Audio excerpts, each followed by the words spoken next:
Angelique and Cindy here, and we're going to talk about our clothing for the backpacking trip. Our presentation today is brought to you by Gardacho Garnacha. This wine is from Spain and has intense nose of rustic herbs, earth, and strawberries. Flavors of black cherries, plums, and vanilla, and a hint of smokiness. Cheers. I definitely taste the smokiness. I taste the rustic herbs. All right, so we have our packing list here that you guys will all have a copy of. And we're gonna first talk about clothing. So first, hiking boots. So we're gonna do a post about what to look for in a hiking boot, but I just wanted to show these to you. Cindy and I really like the Solomons. Okay, the next thing we're gonna talk about is a lightweight coat. So for a lightweight coat, you don't wanna just bring your winter coat because that'll be too bulky and too heavy. And so you wanna look for one that is down-filled or synthetic filled. Mine here is from Marmot, and it is synthetic filled, which is nice because if it gets wet, it's not such a big deal, but it is a little bulkier and doesn't pack down as well. But this is the equivalent of, I think, 700 down count. So, and this one has a hood. They do come without hoods. I personally like a hood just because I feel like when you're, you just want that little extra warmth on your head, you can put the hood up and it definitely does hold the heat in. And the next thing you want to have is a rain shell. So again, you don't want to just grab your standard heavy rain jacket. This one is lightweight. I think this one is maybe 10 ounces. And the nice thing about this is, well, we use this mostly, obviously, if it's raining, but also to keep in the warmth because it holds everything in. It also blocks if it's windy. And this one here has these zippers in the armpits because it holds in so much warmth, you will get really hot. The zippers under the armpits are definitely recommended because like Angelique mentioned, it keeps a lot of heat in. And if you don't have those that you can open up, you can get a buildup of condensation inside the rain jacket. AKA sweat. Okay, the next thing on the list is the quick dry long sleeve shirt. Now, it might sound counterintuitive, but if you have your arms covered when you're out in the sun, you're actually going to stay cooler. And the nice thing about these is that, although not always the most stylish, they will keep you really cool because the sweat will dry really quickly on them, and because they're so lightweight, it'll help keep the sun off of you. You can also roll up the sleeves here. So this one, the material is, let's see, 56% polyester, 26% nylon, and then also spandex. I really like this one. It has snaps, so it's got a nice dirty line along the collar there. As you can tell, I've used it a lot. This other one I have here is very similar. It's just maybe not as this one kind of is a little papery, crinkly more feeling, whereas this one's a little bit heavier, I feel like. But this one is also great. But this one is 94% nylon and 5% spandex with 100% polyester in the panels. This one uses buttons, and this one also has these little vents in the back. So it's really personal preference. I like this one better, but this one is kind of cuter. And then for hats, so just something that blocks the sun, like a baseball cap will work, or one of these. Don't mind that I cut the top out. I just don't always like something on my head because my head gets really hot. So I made it into a visor. Highly customizable, as you can see.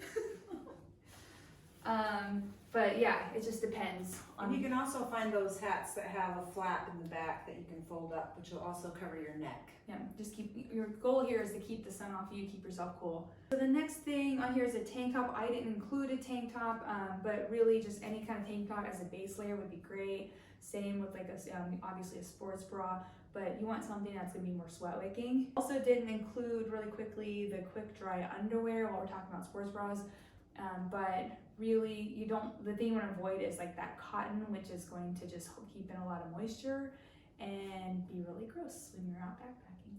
Yeah, quick drying clothing is always something that is recommended for backpacking because you will get sweaty. And then you'll get cold at night. And then you get cold if your stuff is wet. So. Yeah. As far as pants, so here are some hiking pants. They have some these ones will roll up in case you want more of a capri. You can get the ones where they zip off and on to be shorts. And I really like hiking pants because a lot of them these days come with a side zipper here, and it's really nice because you can put your phone in there. Like an iPhone Plus probably wouldn't fit in there, but, and then of course, I feel like the big thing with backpacking too is having a higher waisted pant. So that way when your backpack's sitting there, you're not like your pants are sliding down or it's like not rubbing so much. But yeah. I personally look for pants that have a wide band and that have some give to it. A lot of the hiking pants, they'll have a lot of belt loops or buttons and things, and when your pack is riding right on your hip, maybe where your pants might be, sometimes you can start to rub there and it can get red and irritated. So yeah, like she said, something high-waisted, something with a wide waistband, something that isn't going to have things in that area where if your pack's sitting there, it wouldn't cause extra friction and extra rubbing. Yep. And I would say too that if you're trying to save money, you can totally backpack with leggings. The only thing that I would warn against is that they're not going to be as durable. So if you're sliding on your butt on rocks or something, you might tear your favorite pants. So that's why I really like the hiking pants, because they're way more durable than just leggings. Okay, so let's just really quickly talk about socks. So you want to find some that are either down or synthetic, because they're going to keep your feet drier. That's going to help you from getting blisters. And they're nice too because they have like a little bit of ribbing here that goes around your arch. So. And she meant wool, not down. Oh. So from the socks. Yeah, I guess we love down, but for socks you Yeah. definitely want wool or a blend with wool in it, or some sort of synthetic blend. No feathers in your socks. Yeah, they definitely, even if the wool socks get wet or those blend socks get wet, they're still going to keep your feet warm, unlike cotton. Yeah, and then they'll dry quickly. They dry a lot quicker. Yeah. We also have base layers that you will need to get. You can also, maybe you've heard them called thermals, long johns, but these are merino wool. And again, that wool is just going to help you stay drier. And the nice thing about these is they'll keep you warm, but they'll also keep you cool. It's magic. And they a lot of times are stink resistant, which is really great. So just some nice thin pants. They look really thin, but they're great. So these are good for sleeping in. And then you can wear them underneath your pants and your long sleeve shirt in the mornings when we're eating breakfast and it's cool out. Or if we're hanging out outside at night before we go to bed, these are great to have under your clothes.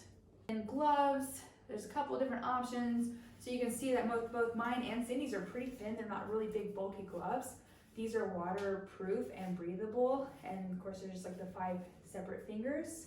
Yeah, mine, I like, these are mittens, but with fingers. So, if you're trying to work around camp, you can just pull this up, and obviously the thumb too. But the nice thing about these is when you pull it over, it actually keeps your hands a little warmer, because then you've got, your fingers, your skin next to the other skin, which keeps your fingers a little warmer.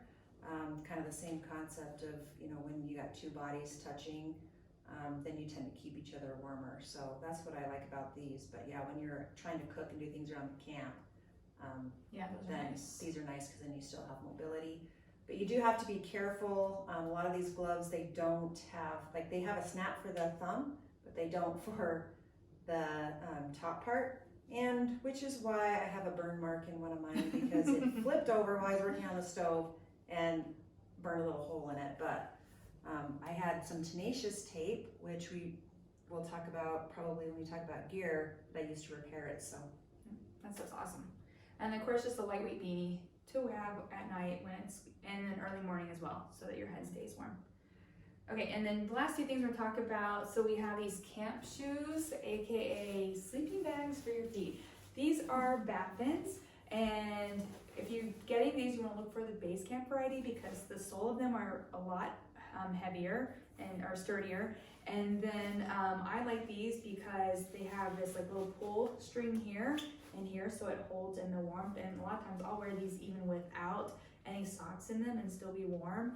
And these are great for just lounging around at the campsite, especially because you don't have to put on your hiking boots after you've worn them all day, because your feet are going to be tired. So these are a really great break. And this is the brand that I have. It's Cabanisti. And I really like these. They have a hard sole, which The Baffins also do too, but you kind of want to look for something with a hard sole because you're going to be walking around camp, walking on rocks, and this will protect your feet. And these are super warm.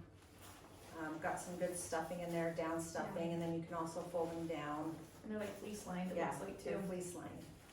And then the very last thing, as far as clothing, just a good pair of sunglasses. So these are blenders. I'll share a discount code for all of you, but look for some and try some on that are not going to slide off of your face because you will be looking at the trail a lot. So you want to make sure that they're not going to be constantly falling off of your face, especially when your face is, like your nose is sweaty.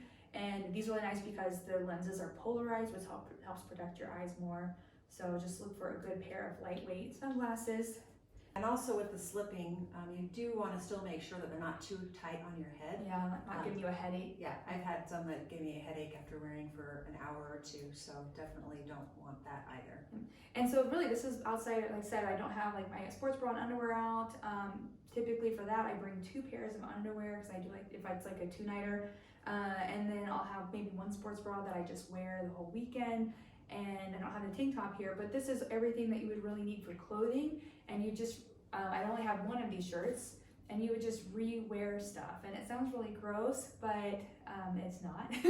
I mean, I guess it is, but It's a little gross, it's a but little gross. when you're packing in that much weight, Yeah, sometimes you have to sacrifice yeah, stuff and for that. yeah, you want to have like as much room in your bag as possible, and then also keep things as lightweight as possible. So you just re-wear it, and we all are just stinky together. That is it for clothing. Cheers. Cheers.